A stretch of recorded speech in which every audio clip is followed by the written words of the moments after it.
8 levels of Stoic confidence that will make you attractive effortlessly begins with a disruption. Most people do not lack confidence. They lack internal order. What looks like strength is often tension. What looks like certainty is often fear, disguised as control. And what looks like charisma is frequently anxiety seeking validation. Observe carefully.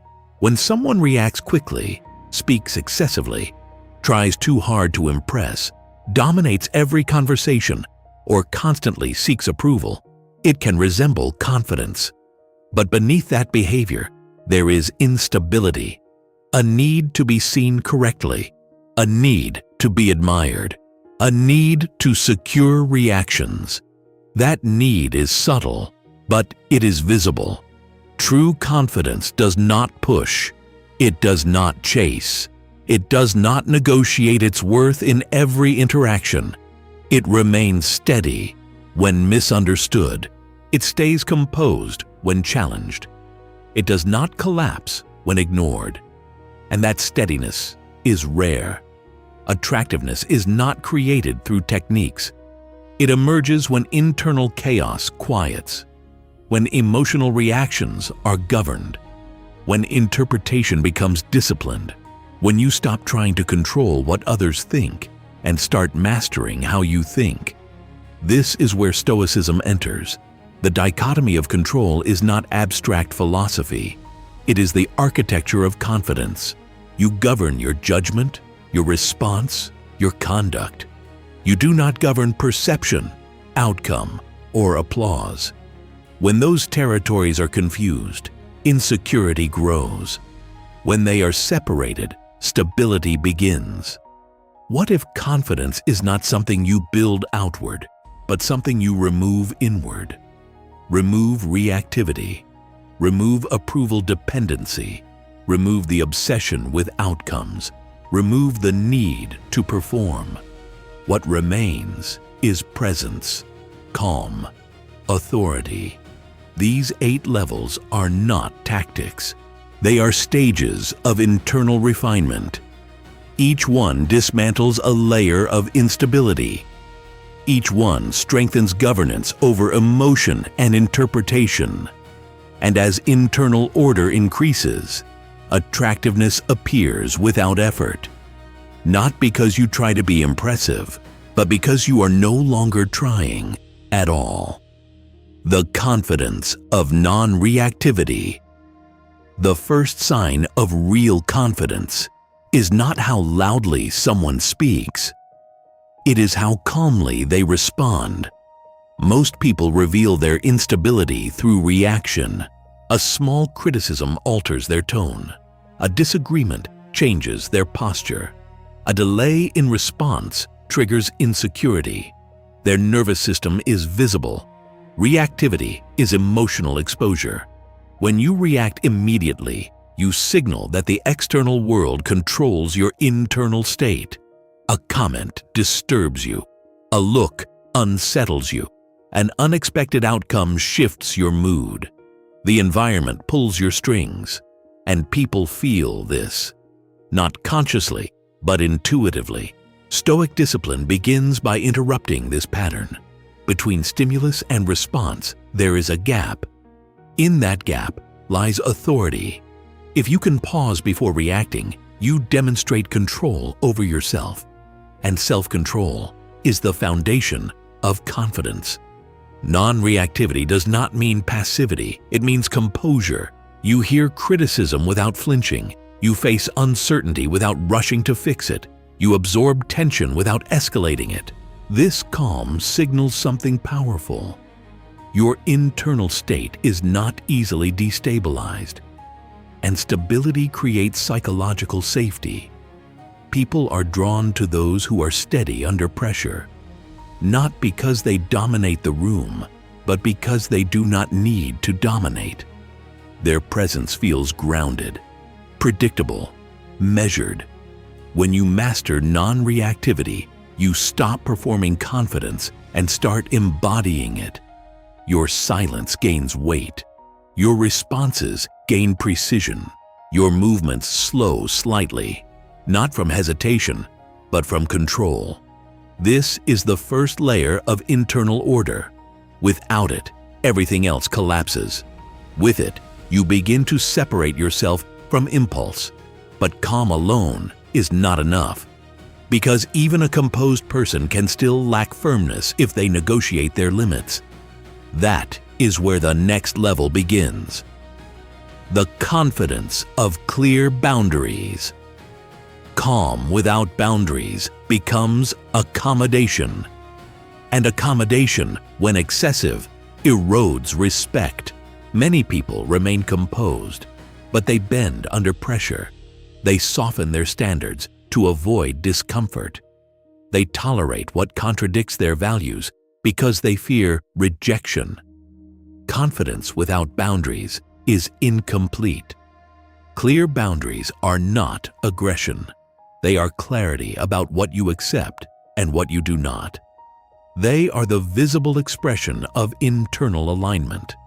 When you know what you stand for, you do not need to argue loudly. You simply do not move. Most insecurity appears when values are negotiable. If your position shifts depending on who is in front of you, your stability dissolves. Others sense it. They test you. They push. They question. And you begin explaining yourself excessively because you are unsure where your line truly is. Stoicism teaches firmness grounded in reason, not rigidity for ego, but consistency for coherence. When a principle is rationally examined and adopted, it does not require constant defense. It requires consistency. Clear boundaries reduce explanation. When someone challenges your decision, you do not spiral into justification. You state your position once, calmly, without emotional escalation. If they disagree, you allow it. If they persist, you remain steady. Your boundary does not exist to control them. It exists to define you. This firmness communicates self-respect, and self-respect is magnetic. People trust those who do not abandon their values under pressure.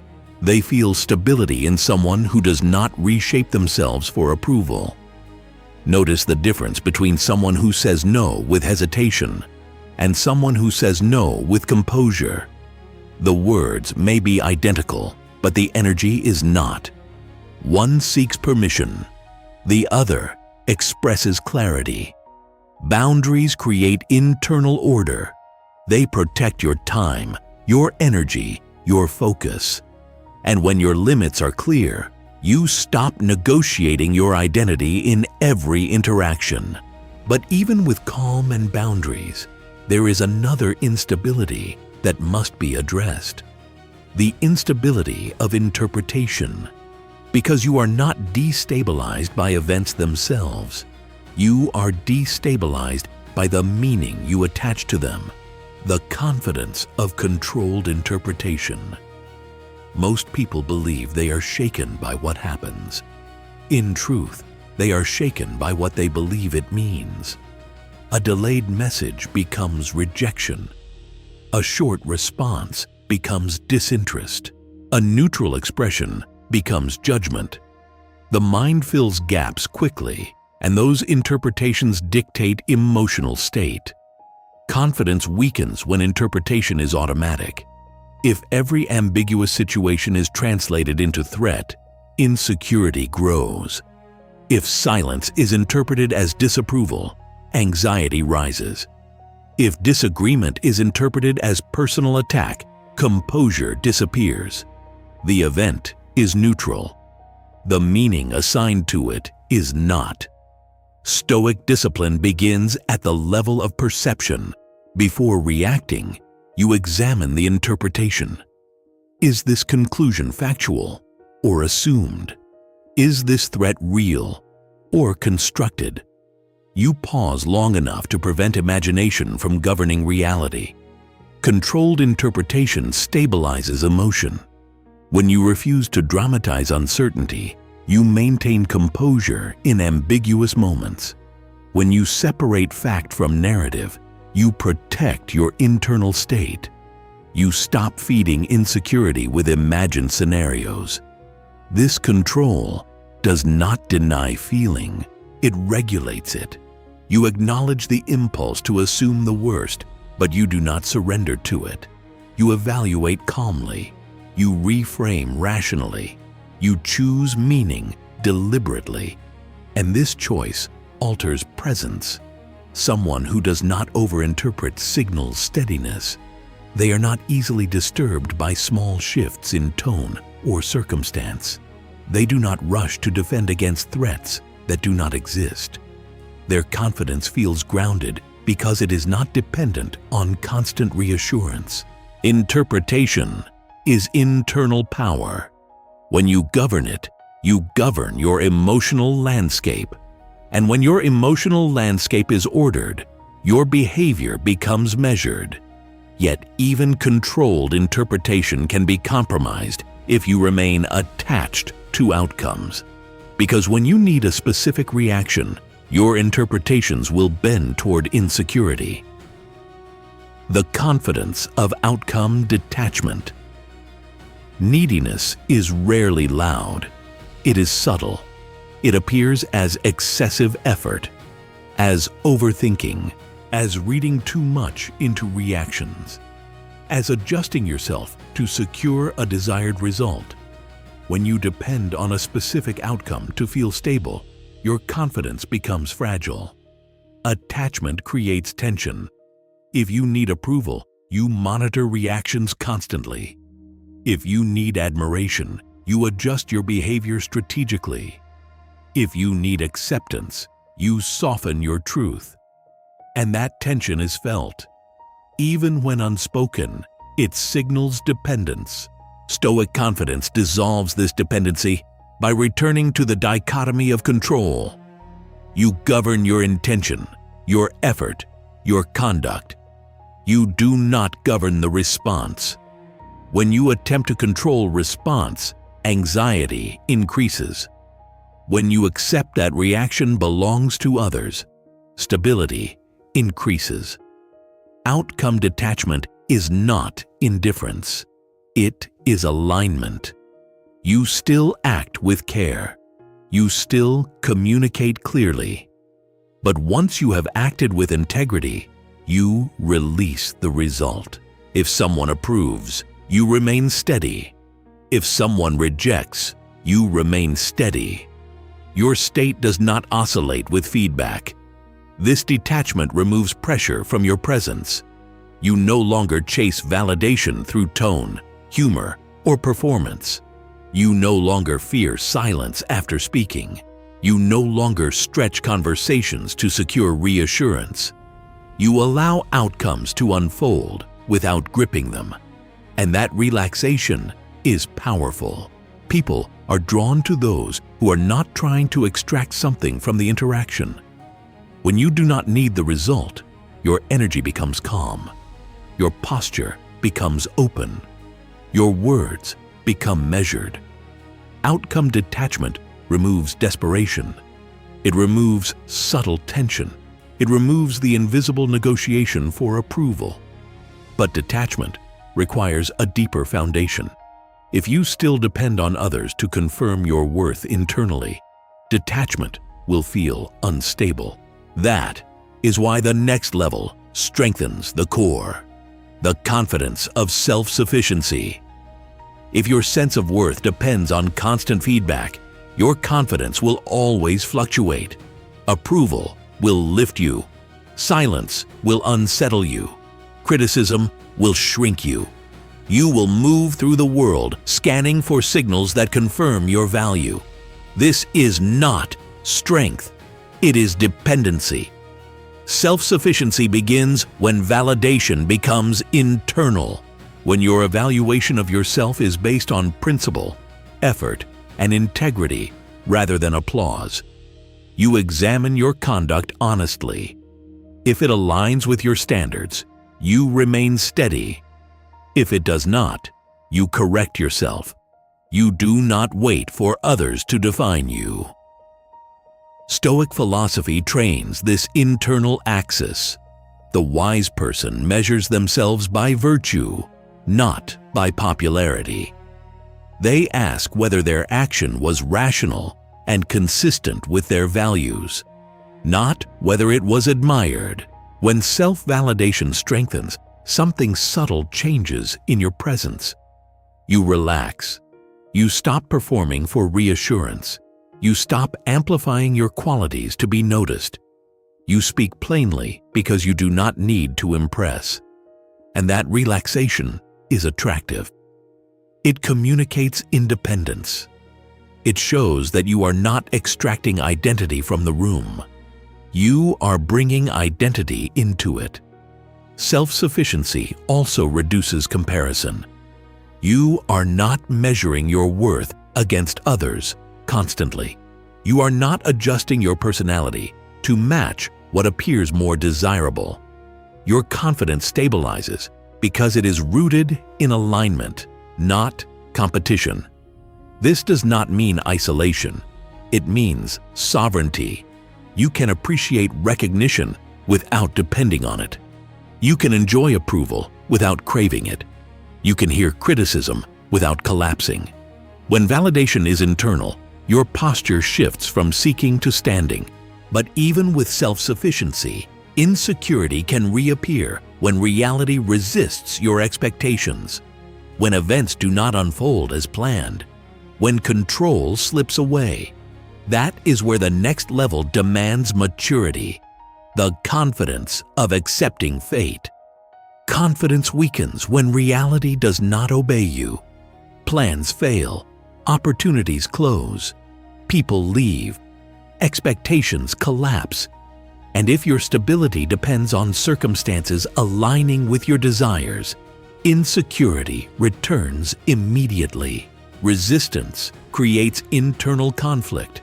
When you argue mentally with what has already happened, you waste energy fighting something immovable. You replay scenarios. You imagine alternative outcomes. You resent what cannot be undone. This resistance erodes composure and reveals attachment to control. Stoic confidence accepts a difficult truth. Some things are not yours to command. Events unfold according to forces beyond your authority. You can influence certain outcomes through effort, but you cannot dictate every result. When you understand this deeply, you stop taking reality personally. Accepting fate does not mean passivity. It means alignment. You act where action is possible. You adapt where adaptation is required. And where neither is available, you accept. This acceptance stabilizes your presence because you are no longer shaken by unpredictability. Someone who accepts reality without complaint radiates resilience. They do not crumble when plans shift. They do not dramatize setbacks. They absorb difficulty and continue forward. This resilience is attractive because it signals strength under pressure. It shows that your identity is not fragile, that your composure does not depend on favorable conditions.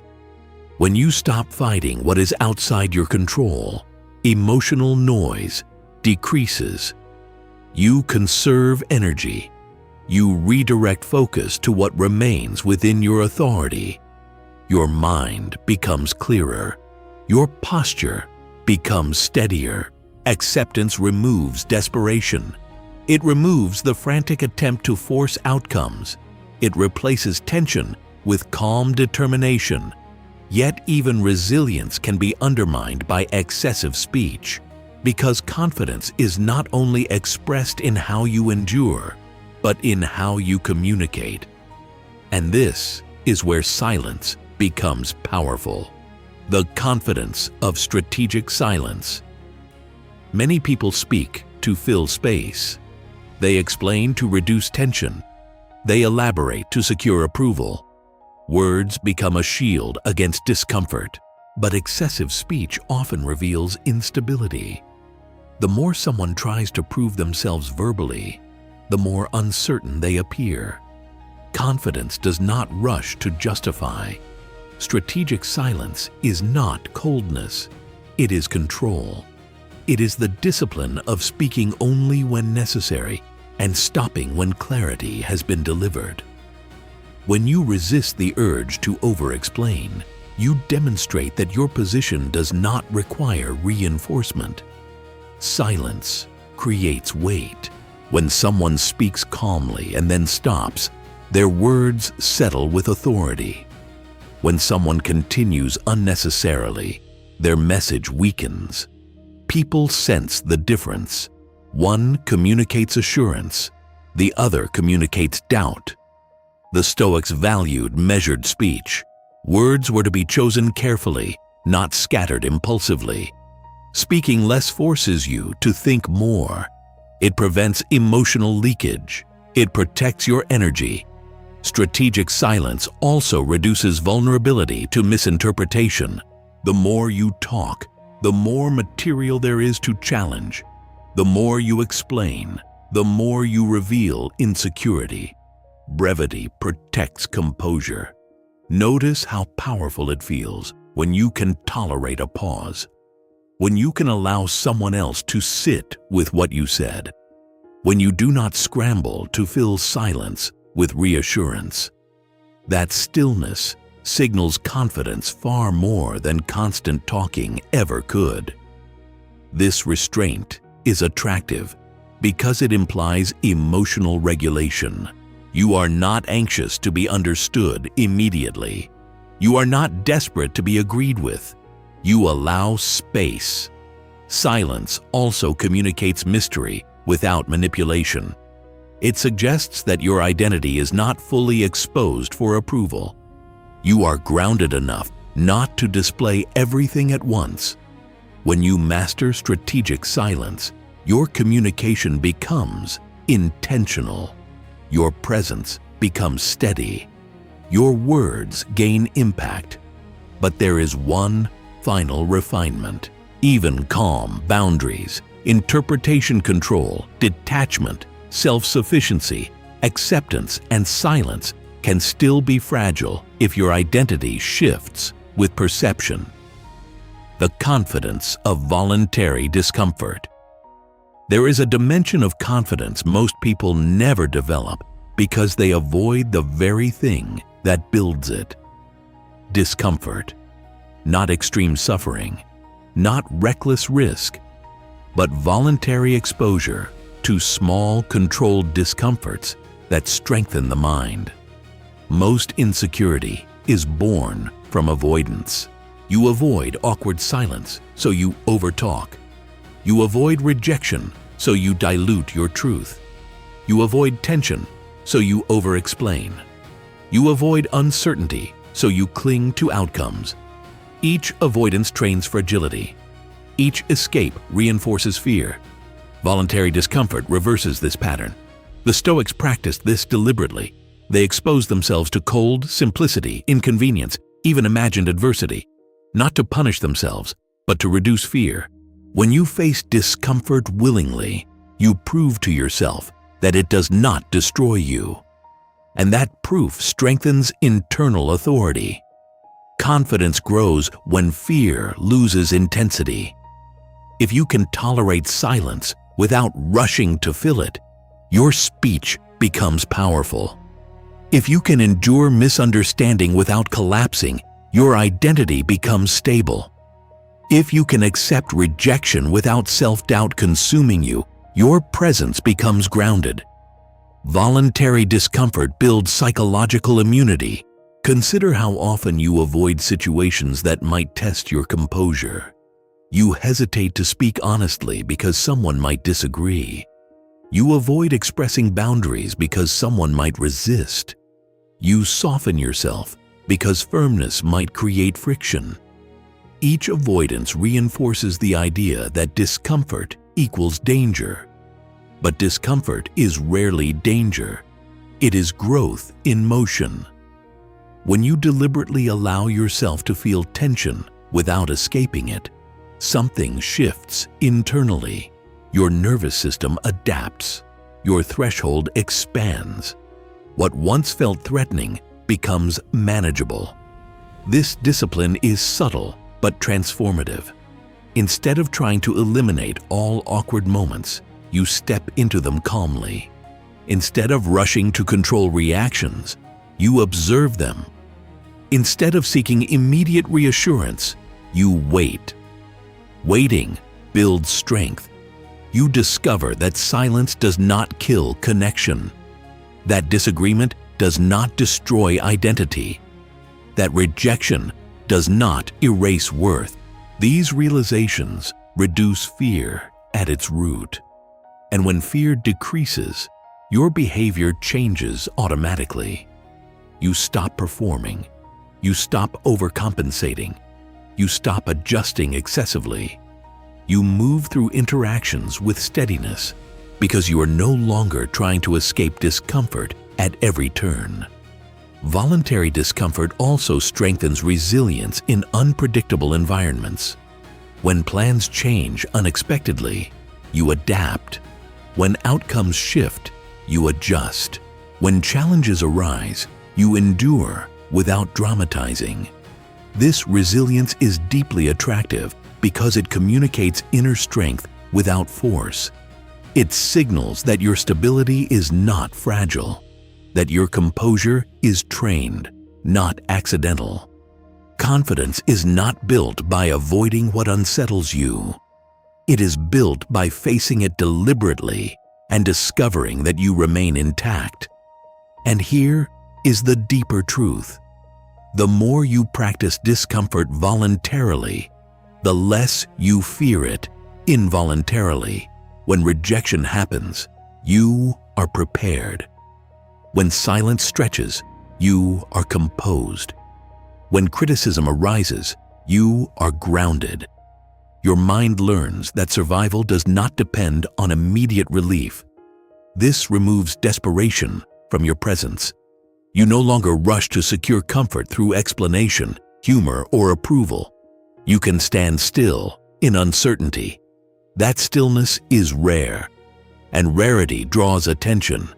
Voluntary discomfort teaches you to trust yourself under pressure, to remain aligned even when emotions fluctuate, to act from principle even when the outcome is uncertain. This is not about seeking hardship unnecessarily. It is about refusing to let fear dictate your behavior. It is about building confidence from within rather than borrowing it from circumstances. When you can face discomfort without shrinking, you become internally unshakable. And when you are unshakable, attractiveness is no longer a strategy. The confidence of reduced self-observation. There is a silent weakness that erodes confidence more than criticism ever could. It is excessive self-monitoring. The constant internal question, how am I being perceived? How did that sound? Did I say too much? Not enough? Did that look confident? Was that impressive? When you are always observing yourself, you are never fully present. Most insecurity is amplified by this internal surveillance. You split your attention between the moment and your imagined image within it. You become actor and critic at the same time. This fragmentation creates tension, and tension is visible. Confidence collapses under self-consciousness. Stoic discipline directs attention outward to action, not inward to performance. You focus on what you are doing, not how you are appearing. You speak to communicate, not to evaluate how you sound. You act according to principle, not according to imagined applause. Reduced self-observation restores presence. When you stop tracking your own performance obsessively, your body relaxes. Your tone stabilizes. Your movements become natural. You are no longer adjusting yourself mid-sentence to optimize perception. You are engaged. This shift is subtle but profound. The mind that constantly asks, "How am I doing?" is a mind seeking control over perception. but perception is outside your jurisdiction. The more you monitor it, the more anxious you become. Stoic confidence comes from aligning with reason, not from curating impression. If your action is coherent and principled, it does not require constant internal commentary. You do not need to evaluate yourself every second. You simply participate. And participation feels different from performance. People sense when someone is fully present. They sense when attention is steady rather than split. Presence communicates stability. It signals that you are not preoccupied with being judged. Excessive self-observation also magnifies minor mistakes. A small stumble becomes exaggerated in your mind. A brief pause feels catastrophic. A neutral reaction feels like silent criticism. Because you are watching yourself too closely, you interpret ordinary human moments as failures. Reduced self-observation corrects this distortion. You allow yourself to be human without analyzing every gesture. You allow imperfection without spiraling into self-doubt. You allow the interaction to unfold without constantly measuring its success. This is not negligence. It is discipline of attention. The Stoics understood that attention must be directed toward what is within control. Your character, your response, your effort, not your imagined image in another's mind. When you stop over-monitoring yourself, confidence becomes organic. You are not rehearsing internally. You are responding authentically. Your voice carries steadiness because it is not filtered through insecurity. There is also relief in this shift. Mental energy returns. Anxiety decreases. You are no longer trapped in an endless feedback loop of self-evaluation. Confidence thrives in simplicity. When your mind is not divided between action and self-judgment, your movements become fluid. Your speech becomes measured. Your eye contact becomes natural. You are not trying to appear confident. You are simply engaged. And engagement is attractive because it signals emotional security. Reduced self-observation does not mean ignorance of growth. It means growth is deliberate, not obsessive. You reflect afterward, not during. You refine privately, not anxiously in the moment. When you release the need to constantly assess yourself in real time, your presence transforms. You feel lighter, more grounded, less strained. Confidence, then, is not the absence of fear. It is the absence of compulsive self-surveillance. And when that surveillance quiets, something rare appears. Ease. Ease that does not depend on applause. Ease that does not fracture under silence. Ease that does not need performance.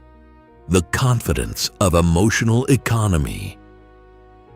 There is a form of strength that does not come from intensity, but from conservation. Most people leak energy in every direction. They react to minor provocations, chase insignificant validations, replay small inconveniences in their minds, invest emotion in trivial matters. Their internal world is constantly agitated. Confidence weakens when emotion is wasted. Emotional economy is the discipline of choosing carefully where your emotional investment goes. Not every comment deserves a reaction. Not every disagreement deserves debate. Not every inconvenience deserves frustration. When you distribute your energy indiscriminately, you diminish your presence. The Stoics practiced this restraint deliberately. They understood that agitation over small things erodes composure for large ones. If you are emotionally triggered by minor discomforts, you will not remain steady when serious challenges arise.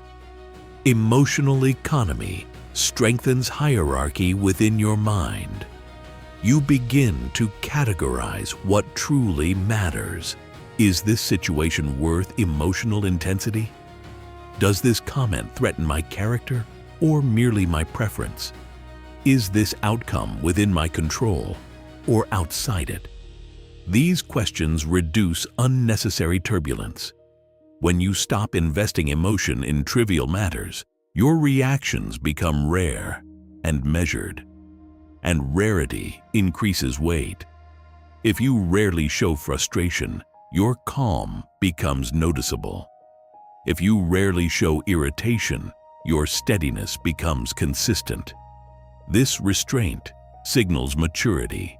People trust those who are not easily shaken. They feel safe around someone who does not escalate tension unnecessarily. Emotional economy communicates that your internal state is not fragile. There is also freedom in this discipline. You are no longer pulled into every minor conflict. You are no longer drained by arguments that do not shape your character. You preserve energy for what aligns with your values and long-term purpose. Confidence grows when energy is directed, not scattered. Many insecurities arise from overinvestment. You care too much about small slights. You replay brief interactions excessively. You attach identity to passing moments. This overinvestment magnifies ordinary events into threats. Emotional economy corrects that distortion. You evaluate proportionally. A minor inconvenience remains minor. A passing opinion remains passing. You do not inflate temporary discomfort into permanent damage. This does not make you cold. It makes you discerning. You still care deeply about what matters, about principle, about integrity, about meaningful relationships, but you do not exhaust yourself on everything else. The mind that conserves emotion gains stability because your emotional energy is finite. When it is preserved, you can respond powerfully when it truly counts. When it is wasted constantly, you remain fatigued and reactive. Emotional economy also reduces anxiety. You are not constantly bracing for reaction. You are not anticipating every possible insult or misstep. You allow life to unfold without attaching dramatic meaning to every fluctuation. This steadiness is deeply attractive, not because it is loud, but because it is rare. Most people are emotionally available to everything. Few are selective. Selectivity signals strength.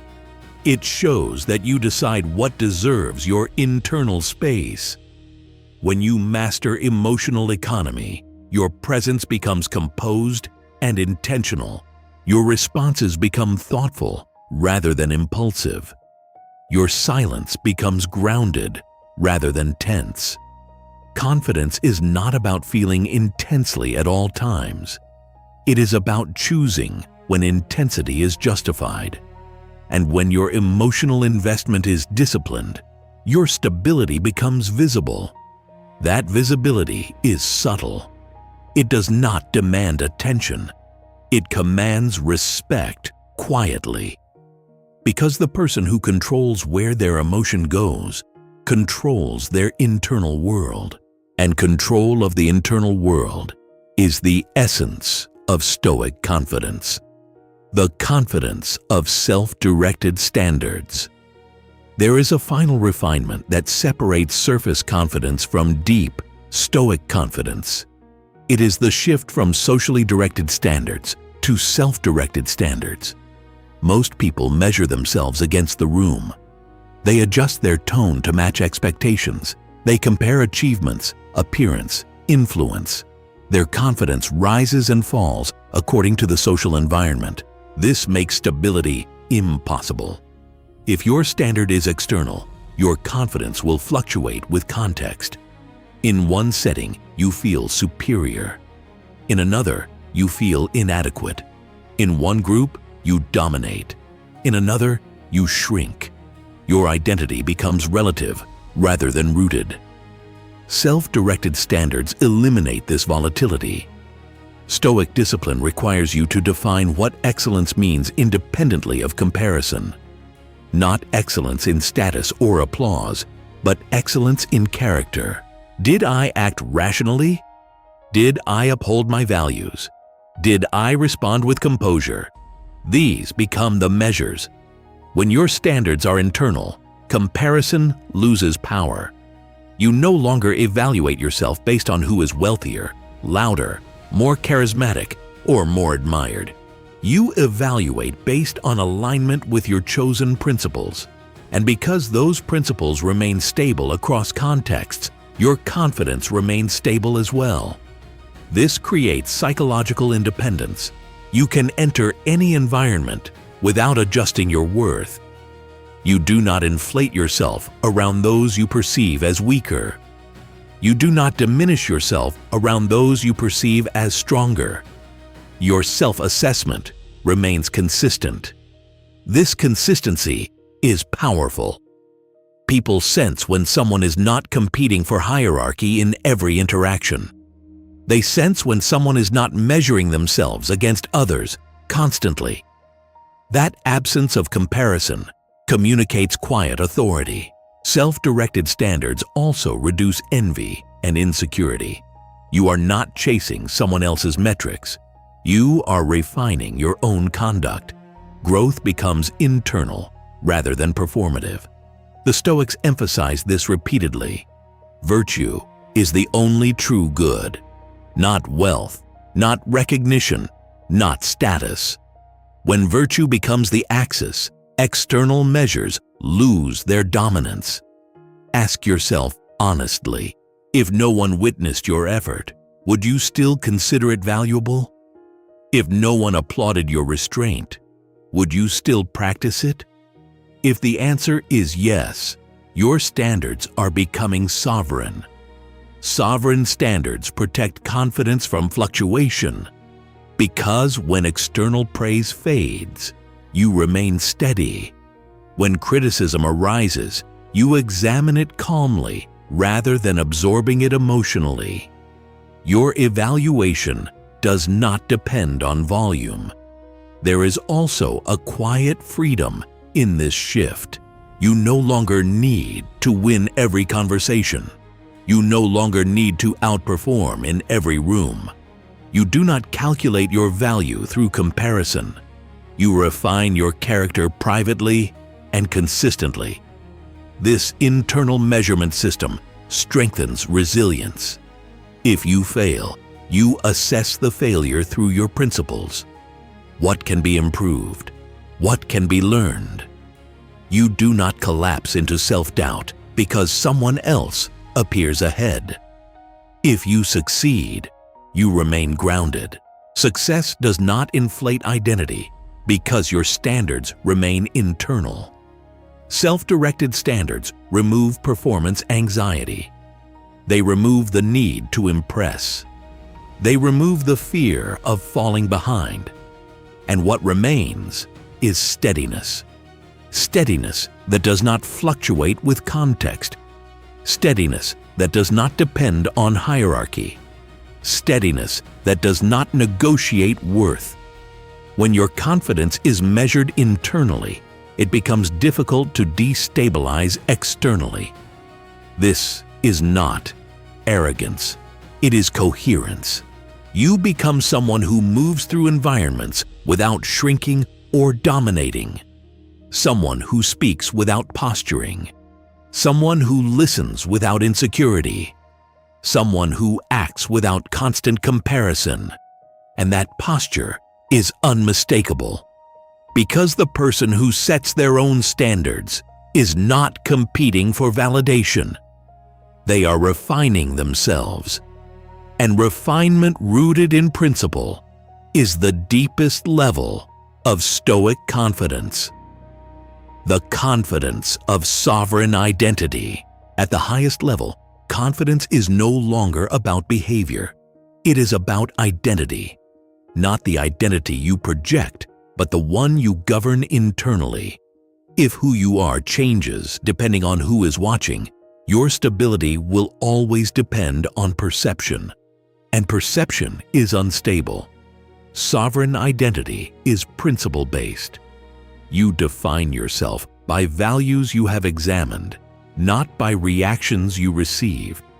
You are consistent in private and in public. You do not inflate yourself to impress. You do not shrink yourself to belong.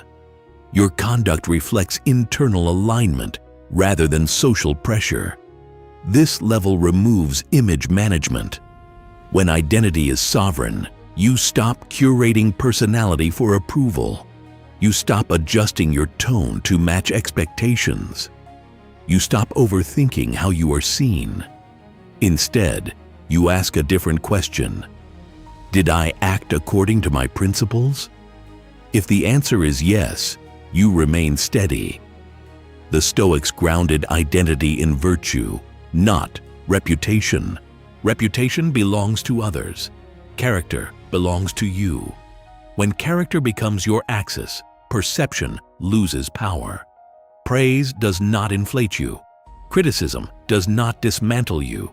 You evaluate both calmly. Sovereign identity creates effortless presence. Because you are not performing, you are not calculating impressions, you are not scanning for validation, you are aligned. And alignment produces calm authority that cannot be manufactured. At this level, attractiveness is no longer a goal. It becomes a byproduct. People sense coherence. They sense emotional order.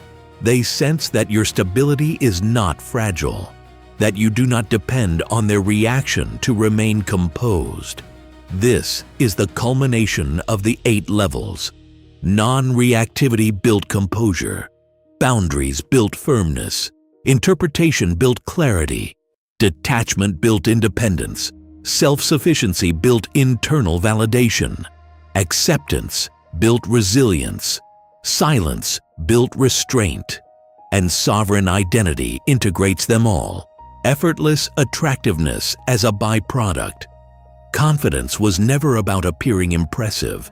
It was about becoming internally ordered. When emotional chaos quiets and interpretation becomes disciplined, you stop trying to be attractive. You become stable. And stability is magnetic. You are no longer chasing reactions. You are no longer performing certainty. You are no longer negotiating worth. You act. You accept. You remain coherent. The world remains unpredictable. Opinions fluctuate. Outcomes shift. But your internal governance does not collapse with them. That steadiness communicates strength without noise. Attractiveness emerges naturally when you do not need it. Confidence becomes visible when it is no longer performed. And presence becomes powerful when it is grounded in reason rather than emotion.